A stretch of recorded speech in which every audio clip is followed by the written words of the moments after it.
Hello guys, so welcome back. Today we shall be discussing another important topic, that is Actinomyces israelii, right? So we shall be discussing on Actinomyces israelii, right? So before we get into the topic of what is Actinomyces israelii, what is the structure, how does it stain, right? What are the different types of conditions that are associated, right? Like diseases that are associated with this Actinomyces israelii.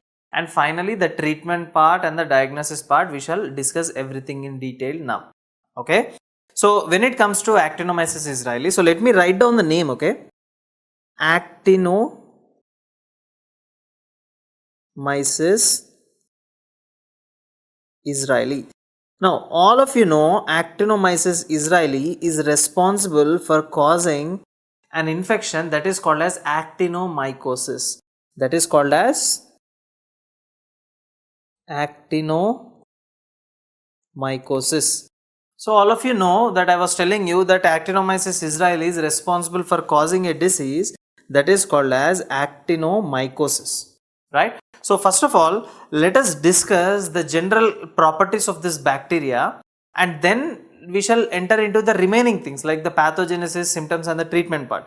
So coming to the general properties, right? So let me write it down as general properties of this bacteria. When you look at the general properties of this bacteria, you will find many things which are really important, right? So what is the first general property will you encounter, guys? First thing, again I am telling you, everywhere in complete bacteriology, the first thing you have to talk that whether this bacteria is gram negative or gram positive, right? For example, if a bacteria is having a thick peptidoglycan layer, it is called as gram positive bacteria. For example, if a bacteria is having a thin peptidoglycan layer, it is called as gram negative bacteria. And this bacteria is having a thick peptidoglycan layer. This is having a thick peptidoglycan layer. So if this bacteria is having a thick peptidoglycan layer, what can I call it, guys? I can call this bacteria as gram positive bacteria. This is a gram positive bacteria. Second important thing is that does this bacteria have any kind of flagella or any kind of movement? No, this bacteria do not have any kind of flagella, so it is a non-flagellated bacteria. So this bacteria is a non-flagellated bacteria. As a result, it is non-motile. Okay, fine. So what about the spores? We were discussing about spores in every bacteria. What about the spores of this bacteria? Unlike the remaining bacteria, this bacteria does not release any kind of spores, right? So this bacteria is a non-spore forming bacteria. What is this bacteria? This is a non-sporing bacteria. Okay, so this bacteria is a non-sporing bacteria. Next important thing which you need to know is that whether it is a round shaped or a rod shaped. Obviously this bacteria is rod shaped. Anyways, I'll show you a picture in a minute.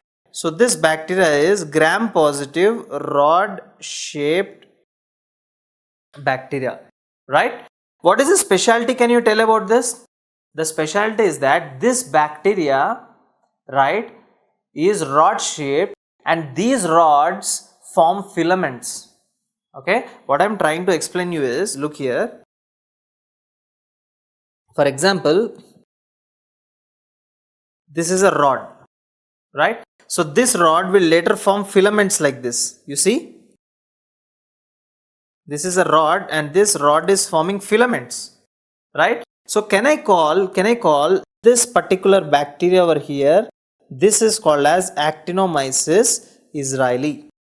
So can I call this as filamentous rod shaped bacteria? Yes, this is filamentous rod shaped bacteria. What type of bacteria is it? This is a filamentous rod shaped bacteria, right? Now this is an important thing which you need to know. Apart from this, what is the other thing which you have to know regarding the catalase enzyme? Whether it is catalase positive or catalase negative. Obviously this bacteria is catalase negative bacteria. So again I'm telling you, for those who are watching this video for the first time, right, what is catalase positivity or catalase negativity, guys? What does it means? That for example I'm just drawing a random bacteria, okay?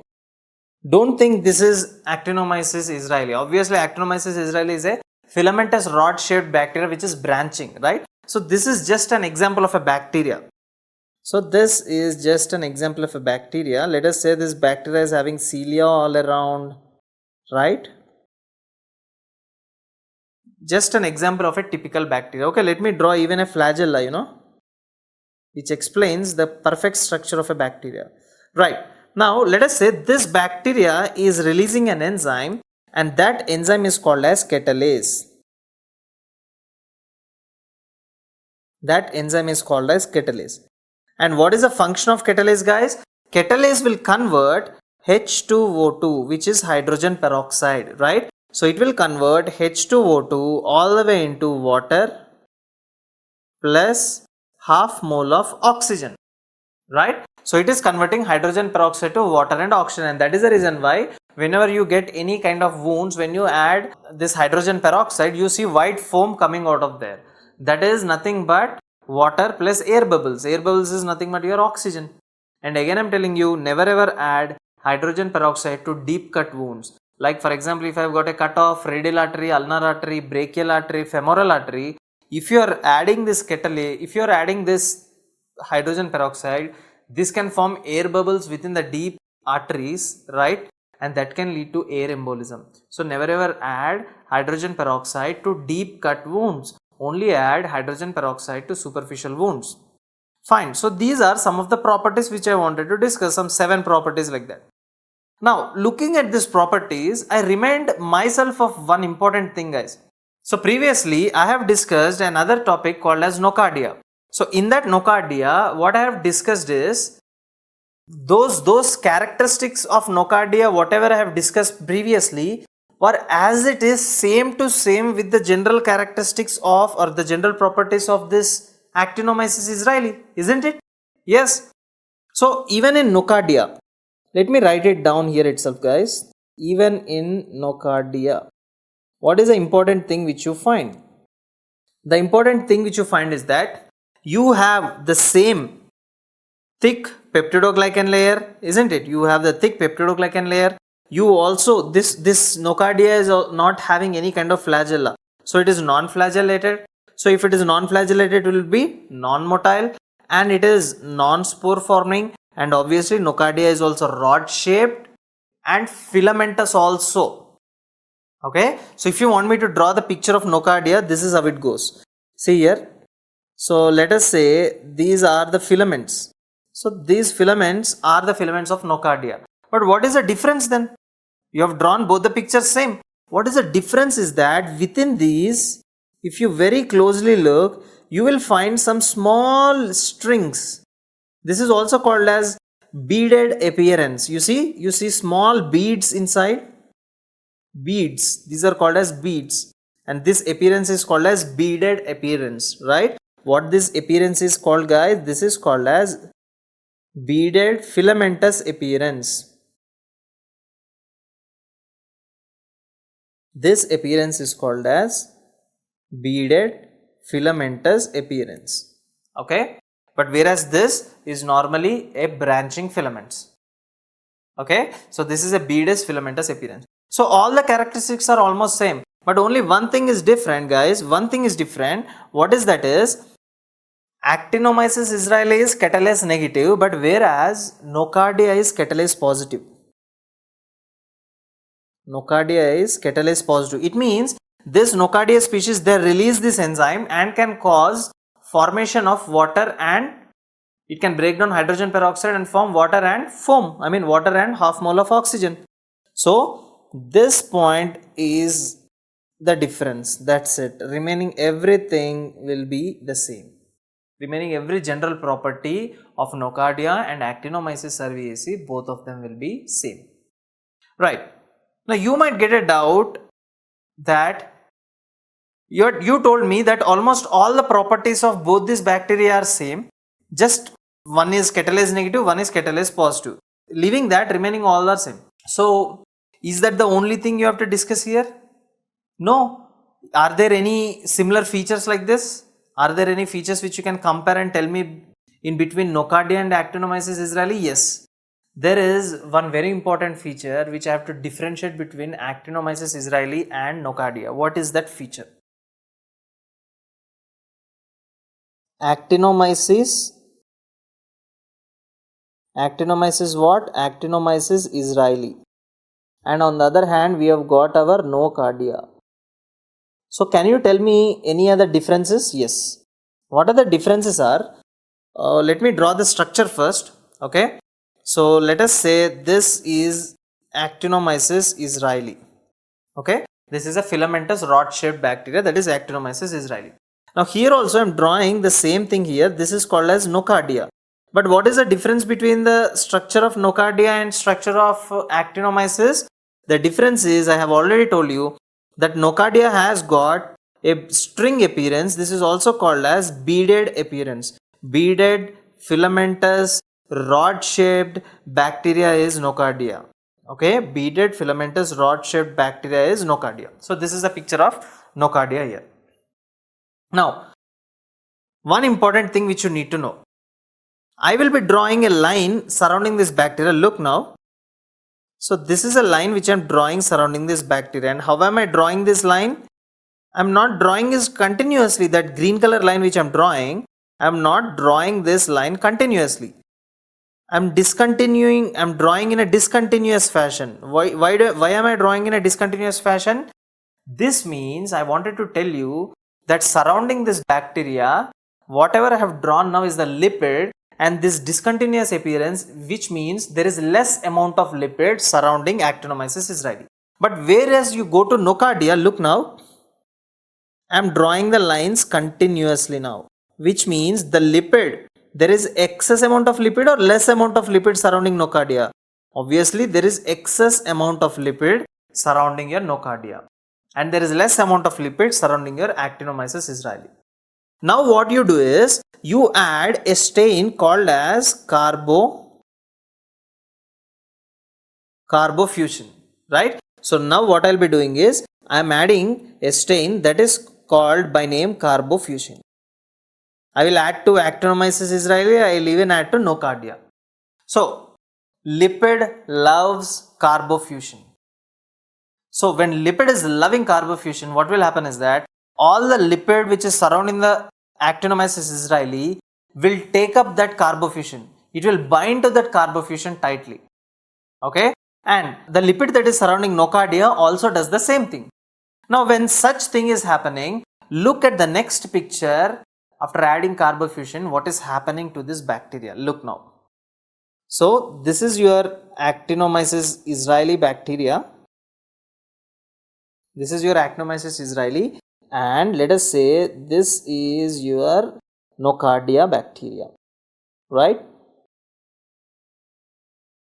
This is your Nocardia bacteria, and obviously I have to write it to make the difference that this is a beaded appearance. So these are the beads or the string appearance or a beaded appearance, right? So surrounding them there was a lipid, you added carbofusion. This lipid attracted that carbofusion so tightly, and now look how the picture is gonna be. Both of them are going to stain red in color. Now look here. You see, surrounding Actinomyces israelii, you see redness here. The bacteria surrounding that is red in color because all the lipids surrounding this Actinomyces israelii has taken up that carbofusion dye, and now they are showing up red color. But whereas Nocardia, look at Nocardia now. Surrounding Nocardia also there is redness. So what is the difference between Actinomyces israelii lipid and Nocardia lipid? The difference is that Nocardia, surrounding Nocardia, the lipid is looking so bright red in color. But whereas in Actinomyces israelii, it is very light red. Why? All of you know the reason, that surrounding Actinomyces there is less amount of lipid, so it will attract less carbofusion. and it will stain less red in color. But whereas in Nocardia, it is having heavy amount of lipids surrounding that, so it will attract more carbofuscin and it will stain more dark red in color. Now what I'll do is, after adding this carbofuscin, after staining, both of them are stained red in color, now I will add alcohol to it. Now when I add alcohol to it, what is going to happen? I will add alcohol. You know why do we use alcohol? Alcohol, you use it to wash away the extra dye, wash away the extra colors whatever are located. To wash that away, you use alcohol. So I am using alcohol on Actinomyces israelii. I am using alcohol on Nocardia as well. So what will be the resultant picture is that, guys, what will be the resultant picture is that, look here now, this Actinomyces israelii is having less amount of lipid, so it can very weakly attract carbofuscin. So when I add alcohol to wash away, all the carbofuscin is washed off. But whereas in Nocardia, surrounding that the lipid content is more, so it attracted, it made a bond with this carbofuscin so tightly that even after adding alcohol, the carbofuscin, the dye is not removed, the dye is not washed away. You know the reason now. What was the reason? The reason is that we have got less lipid here, we have got more lipids here. We have got less lipid here and we have got more lipid on the other side. That is the main reason. So now what is happening at the end? When I do an alcoholic wash, look at the picture now. This is how Actinomyces israelii is going to become now. Right? This is how Actinomyces. Where is the color surrounding that? It is washed away. Why? Because less lipid attracted less carbofuscin, very weak. So I washed it away. But look at this picture now. Look at this picture. So if you find, look at this picture now. This is your Nocardia, right? This is your Nocardia. Now in the Nocardia, obviously there is beaded appearance. There is no fun in telling this. So there is beaded appearance all over like this. There is beaded appearance like this. So after adding alcohol, what has happened is that the red color whatever is there on Actinomyces israelii washed away. You know the reason why. Next, after adding alcohol on Nocardia, the redness will not wash away because Nocardia is having heavy amount of lipid, and this lipid bound with that carbofuscin so tightly that even after adding alcohol it is not getting washed away. So what will be the resultant pictures? The resultant pictures are like this. Look now. You see surrounding this Nocardia, how is the picture? The picture is, isn't it same like above? Yes, the picture resembles the previous picture, isn't it? Why? What might be the reason? The reason is that you know now. But why there is absolutely no color there? Because the lipid around this Actinomyces israelii is very weak, so it made weak bonds with carbofuscin. So when I added alcohol to wash it away, all the weak bonds are broken up and carbofuscin is faded away, washed away. So that is the reason why now it is remaining without any lipids. So if it is remaining without any lipids, then how am I going to look at this bacteria? How am I going to look at this bacteria is the third thing which I will do now. The third important thing which I will do now is I will add methylene blue color. I will add methylene blue. I will add methylene blue. Now after adding methylene blue to both of them, what will happen? What will happen is that Nocardia is already having a color around it, that red color, so it doesn't like any more color more to come inside, right? But this guy, this poor guy, Actinomyces israelii, is not at all having any color surrounding it. So what will it do is it will accept that methylene blue color. So after accepting that, how will the picture look? The picture looks like this. Surrounding this, there will be a pink color line. Not exactly pink, pinkish, bluish color, because I've added methylene blue, right? But it doesn't show exactly blue in color. The bacteria doesn't show up exactly blue in color, but some pinkish bluish color it shows up. Okay, but how does this nocardia shows? The nocardia shows same red in color. It shows the same red, but whereas this one is showing pinkish. Okay, it is showing pinkish. Now this entire procedure which I have performed right now, this entire thing, first I have added carbofusion, then alcohol, then methylene blue. This staining method is called as Zeil-Neeson staining. This staining method is called as Zeil-Neeson staining. This is called as ZN staining or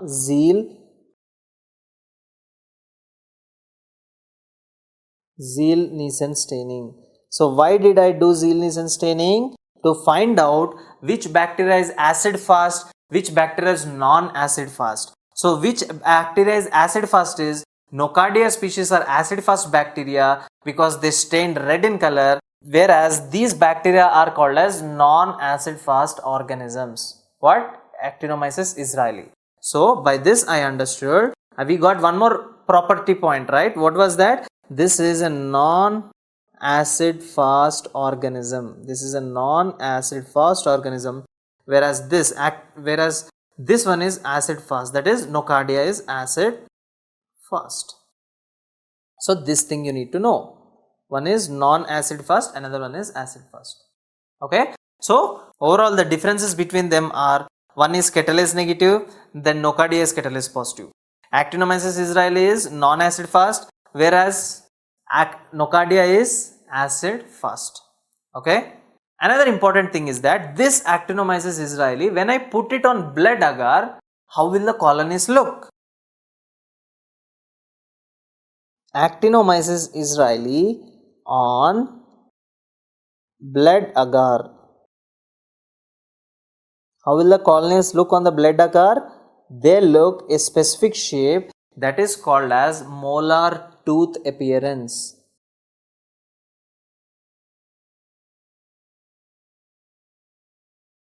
They have a specific shape.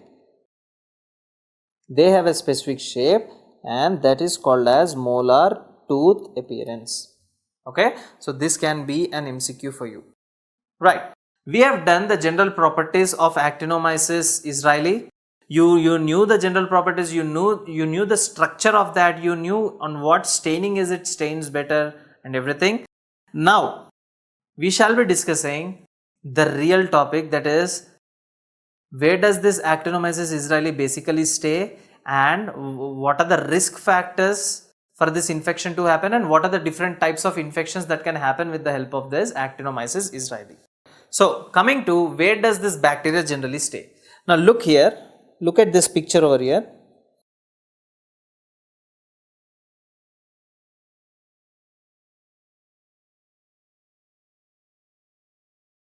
For example, this is your teeth. Right, for example, this is your tooth, right? Now these are the gums. Okay, so all this thing which I'm drawing here, this is the gum region, right? Now between the gum and between the root, between the gums and between the root, you have this bacteria. Look here, now I'm drawing a green color thing here, right? So between the gum and between the root, you have this bacteria, that is Actinomyces israelii. That is Actinomyces israelii. And where is it located? Between the gum as well as between the root. So it normally stays there for everyone. Okay, then when it is going to be pathogenic, under normal conditions, guys, this bacteria stays between your teeth and gum, right? I mean teeth root as well as gum, in between that it stays. But when it is going to be pathogenic is that, for example, you are undergoing some kind of dental work, or you are undergoing, let us say, some kind of dental surgeries, right? So during dental work or during dental surgeries, what can happen is that there will be rupture of the mucosa, there will be rupture of the tissues, there will be bleeding.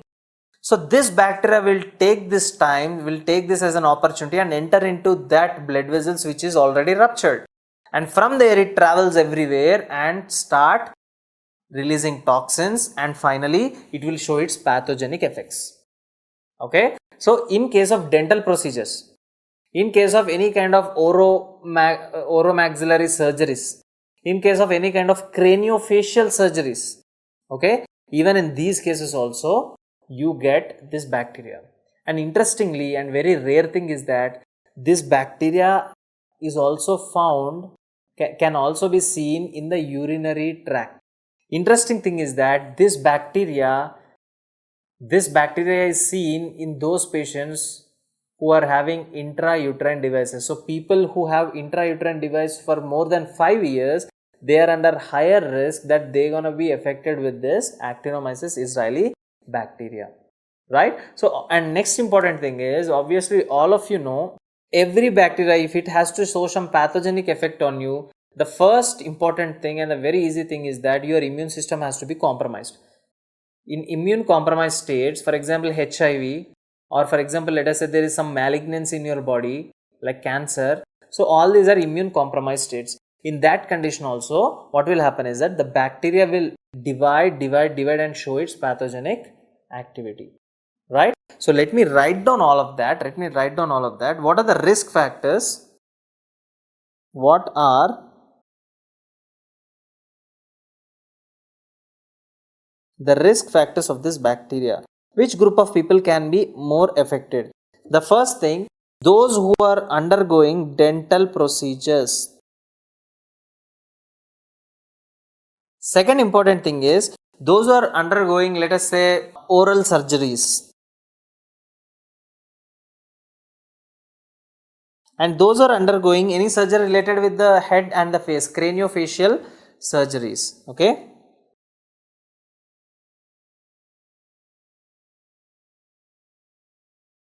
Not only that, for example, if a patient is HIV positive, so in HIV patients, and next is patients who are having a malignancy, which means the cancer, malignancy, so even in these immunocompromised states also. And the last thing is people with intrauterine devices like copper T loop, you know it, right? So intrauterine device, you can use that copper T for 10 years and again remove it and again put a new copper T. For those who are using this copper T for more than 5 years kept in them, so they might be more prone to this infection, right? So any kind of, so all these three things are important. Any kind of dental, any kind of surgeries that are happening to your oral region, right? So states, what are the different states? Immunocompromised states like HIV and malignancy. So these conditions and intrauterine devices. So all these 6 conditions are the highest risk factors.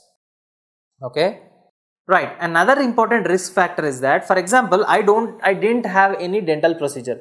I didn't have any kind of surgeries to my oral cavity, right? Any kind of surgeries to my craniofacial region. Then still I am going to be affected with this bacteria. How?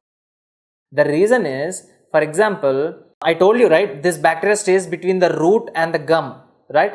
If you give the chance to bacteria to divide, for example, if you are having very poor oral hygiene, you didn't even brush for about 6 months, but for 6 months continuously you have been eating a lot of food, you are drinking alcohol, smoking, a lot of junk food, right? Lot of things you have been chewing, let us say you have chewing tobacco and all, and still not washing your mouth for about 6 months. So this patient is said to be having a poor oral hygiene. So in these patients, this bacteria has a good favorable condition to grow. Where will it grow? Obviously it will grow between the gums and the teeth.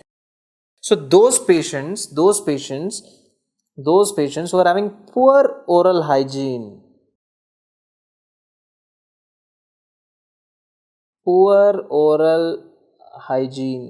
even these patients are under highest risk, okay? Because I told you, right, poor oral hygiene will cause bacterial proliferation. Bacteria will divide. Bacterial proliferation. So these are the important things which you need to know. Now, what are these are the risk factors. Now, what are the diseases that I can get through this Actinomyces israelii? What kind of diseases can I expect? What kind of diseases can you expect is that let me discuss right now. The first important disease which everyone has to know is craniofacial actinomycosis. Okay, so this is called as craniofacial actinomycosis. One is craniofacial actinomycosis. What is this craniofacial actinomycosis? I'll draw a picture now, right? I will draw the coronal section of your head, right? So coronal section in the sense, if I'm cutting the head in this way, right, and removing the front part like this, so whatever you're seeing that is called as a coronal section. So I'll draw the coronal section of the face and I'll explain you how this bacteria affects you. Okay, right. So let me draw the coronal section right over here.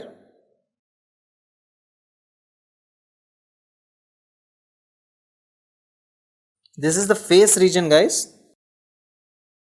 Let us say that this part which I am drawing right now is the face region. Okay. And now look here, now what I am going to draw. This part which I am drawing right now here, right? Can anyone guess what is this? In the center here. So obviously this will be your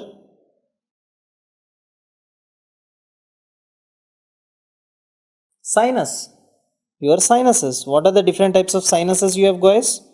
You have got frontal sinus, you have got ethmoidal sinus, right? Right? So these are the different types of sinuses, like frontal sinus, ethmoid sinus, right? You have got sphenoid sinus here, maxillary sinus. So these are the sinuses, and surrounding them, obviously, you know that you have got your orbits here. These are your orbits.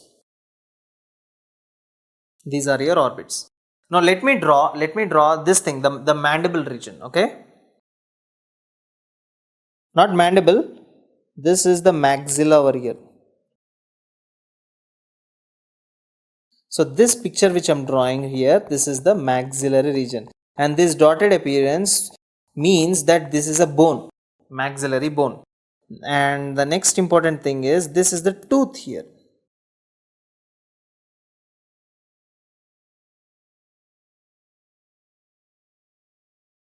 Clear? And let me draw another structure, that this will be your mandible.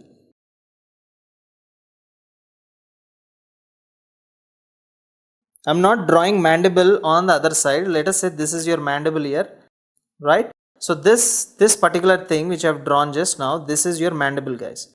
So I am not drawing mandible on the other side, because on the other side I have to show you all the things. So this part above which I have drawn here, look here, this is called as your maxilla. That is your maxilla, right? So this is your orbit. This is your orbit, and this is your tooth. This is one of the tooth, for example. Right, so what will be in the center here? In the center you have got your, yeah, tell me, in the center you have got your tongue, right? So this is your tongue on the cut section like this. And what is this thing which you are drawing down like an arrow shape? That is your frenulum, right? So I am cutting in this way, right? Now look here. All this region here, in the buccal region, you have got muscles, you have got fat. So let me draw the muscles. So let us say these are your muscles. Just a rough picture, guys, don't take it seriously. So this is your muscle like this. This is your muscle. I am not drawing it on the other side, I am only drawing it on the right side. Next, what about the fat? Yes, see, you see, these are the fat cells. Buccal mucosal. In the buccal mucosa or in the buccal region, you have got fat. This is called as a buccal fat. Okay. Now look what is going to happen. For example, if I have any kind of dental procedures, okay, so this is my tooth, right? So let us say if I have any kind of dental procedures. So when I have any kind of dental procedures, or let us say I have got, while having dental procedures, I got damage to my tooth, or let us say there is cut over the mucosa, there is cut inside, or any kind of craniofacial surgeries. So in all these cases, whenever there is injury, right, whenever there is injury, so obviously that bacteria which was living between the tooth and the gum, that will escape into that blood circulation. Okay, Let us say that bacteria is right now here, guys. Look here now.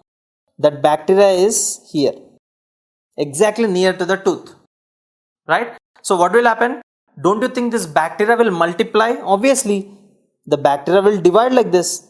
So when the bacteria is dividing, what will happen? It will induce heavy inflammation. All your neutrophils, macrophages, everything come there, and what will be the resultant picture? The resultant picture will be formation of an abscess, right? So all these things here, they form what? They form an abscess. So in this way, they are slowly forming an abscess. So in this region, slowly an abscess is formed that is grown up all the way, grown up and finally, you know what happens? This abscess will make its way outside the skin. Look here. This abscess, from this abscess, a small tract comes outside like this. From this abscess, a small tract that comes outside like this, and this tract drains outside. What is it draining inside? All this entire tract is having sinus. So this tract is named as sinus tract, and this sinus will be drained outside. So all this sinus was draining outside, right? So what is this tract should be called as? This tract is called as sinus tract. This is called as sinus tract. And what is this? This is abscess drainage. This is abscess drainage. So first thing what can happen in case of this problem? What can happen is that patient can have heavy inflammation. Patient can have heavy inflammation, and that heavy inflammation led to the formation of abscess.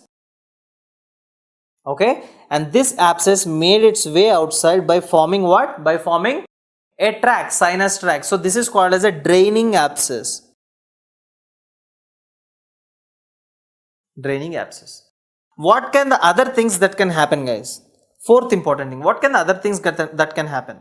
For example, if this infection will go to the mandible there, you see, I'm drawing now. For example, if this infection will enter into the maxilla, or this infection if it goes into the mandible, what do you think what can happen if it enters into the maxilla, or if this infection will go to the mandible?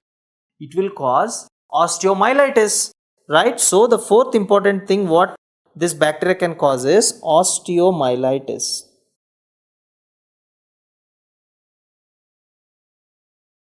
You know the fifth important thing what this bacteria can do?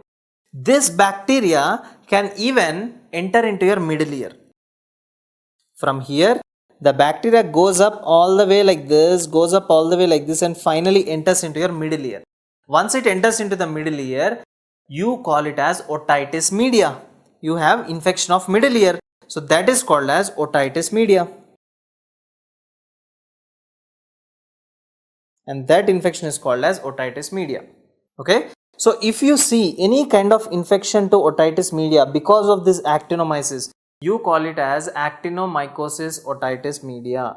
You call this as actinomycosis otitis media, OM, otitis media, right? So you gonna have very serious pathologies, guys. You gonna have inflammation that will lead to abscess, and finally you're gonna have the draining abscess, and you're gonna have what? Osteomyelitis, and finally otitis media. So this type of actinomycosis is called as craniofacial actinomycosis. There is also a second type of actinomycosis. What is that actinomycosis? That actinomycosis is called as respiratory actinomycosis. Respiratory actinomycosis. What is your concept of respiratory actinomycosis? The concept of respiratory actinomycosis is, look here now. For example, let me draw the respiratory tract just roughly and explain you what is happening. Okay.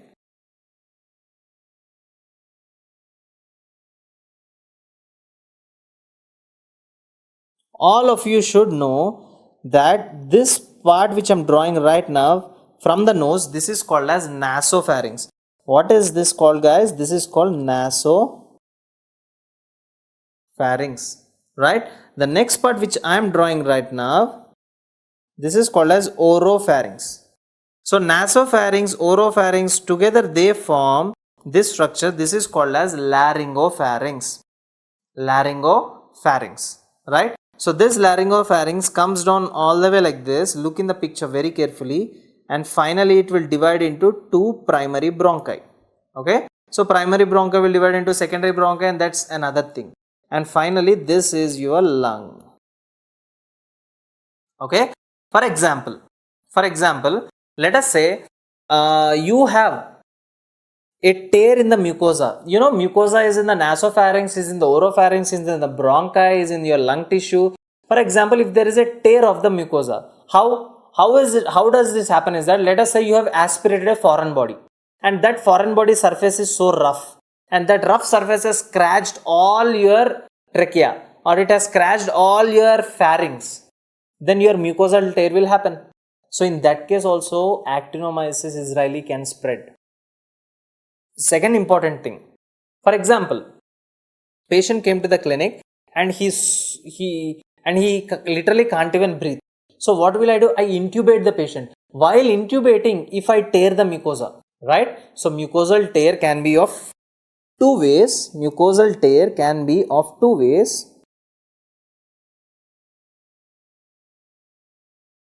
Mucosal tear can be of two ways. One way, what is that one way, guys? Mucosal tear can be of two ways. One way is aspiration of foreign body. Second way is intubation. So we keep these things in mind. When you aspirate a foreign body or when you intubate a patient, right, you should keep in mind that these guys might have affection of this Actinomyces israelii. So if there is a tear here, exactly, look here now, if there is a tear in the pharynx here, then the patient will have a resultant pathology. If there is a tear in the larynx here, then the patient will have a resultant pathology that is called as laryngeal actinomycosis. Patient will have laryngeal actinomycosis. For example, if there is a tear, let us say in the bronchi here, in the bronchi, this is called as bronchial actinomycosis. This is called bronchial actinomycosis. For example, if there is actinomycosis in the lung tissue itself, this is called pulmonary actinomycosis. Pulmonary actinomycosis. So what are the different types of actinomycosis we have? We have got, yes, we have got, one is called as laryngeal actinomycosis, we have got bronchial actinomycosis, we have got pulmonary actinomycosis. So these are the different types of actinomycosis which we have, and all of them are under heading respiratory actinomycosis. Third different type of actinomycosis, third and the last different type of actinomycosis, guys, that is abdominal actinomycosis.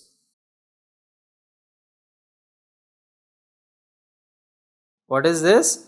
This is called as abdominal actinomycosis. How an abdominal actinomycosis can happen, guys? For example, if the patient is having perforated appendix, like if there is a perforation in the appendix, right? Or if, for example, let us say I have appendicitis right now and I am not going to the hospital, then what will happen? That appendix, that there will be perforation that is formed in the appendix. This is called as perforated appendicitis. Because of heavy inflammation, heavy pressure, what will happen is the appendix will blast, it will be perforated, there will be multiple holes. This is called perforated appendicitis. And second important thing, I told you, all of you, that patients with abdominal injuries,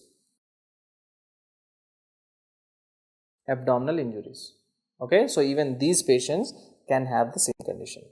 And another important condition, guys, I told you that this can be a rare risk factor, but if it happens, then this is really bad to the patient. That patients who are using copper T tube or any kind of intrauterine device for more than 5 years, they can be affected with this. Okay, so look here now.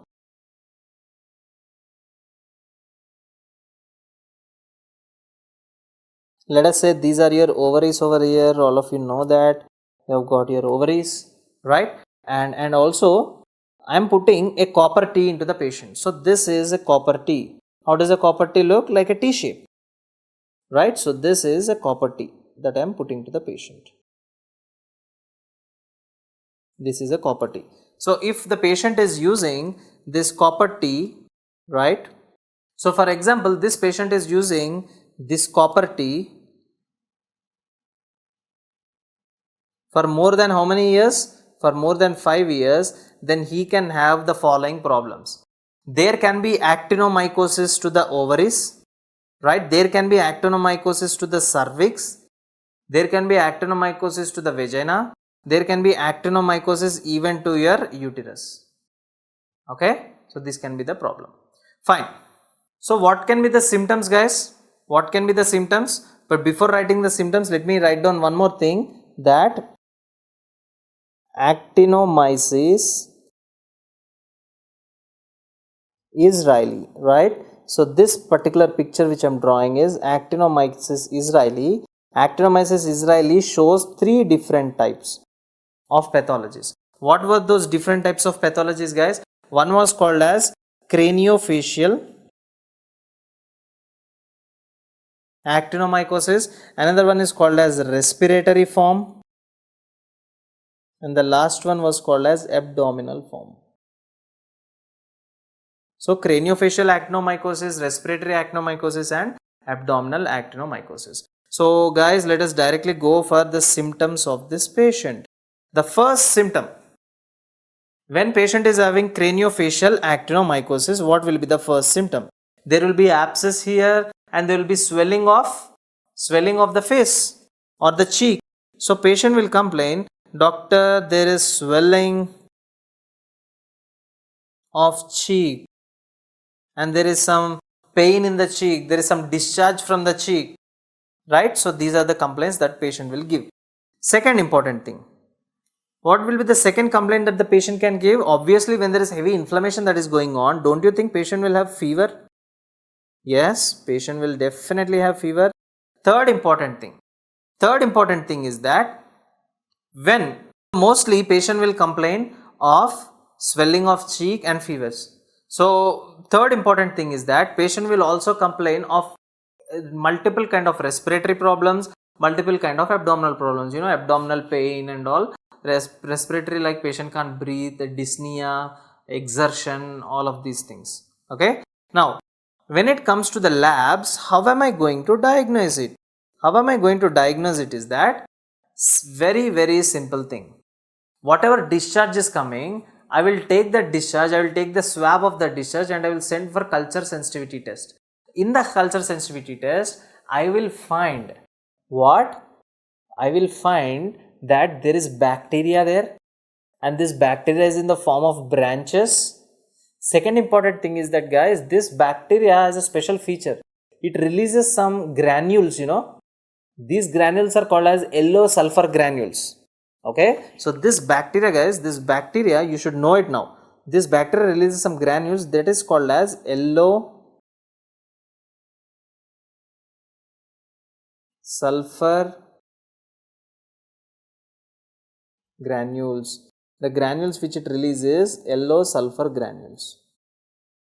Okay, so when I'm taking in the lab, whenever I take the pus, so in the pus, what will I find? Obviously, I will be finding these yellow sulfur granules.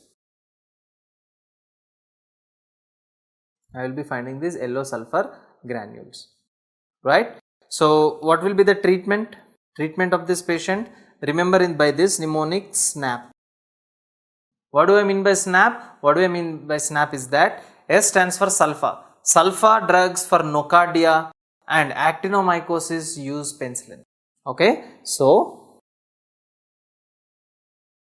sulfa for nocardia. So even for nocardia also I am telling you the treatment. You use basically the sulfur drugs for nocardia. And what does AP stands for? AP stands for Actinomyces israelii uses P. P stands for penicillin. So guys, we have discussed a lot more about the different things of Actinomyces israelii. Thank you so much.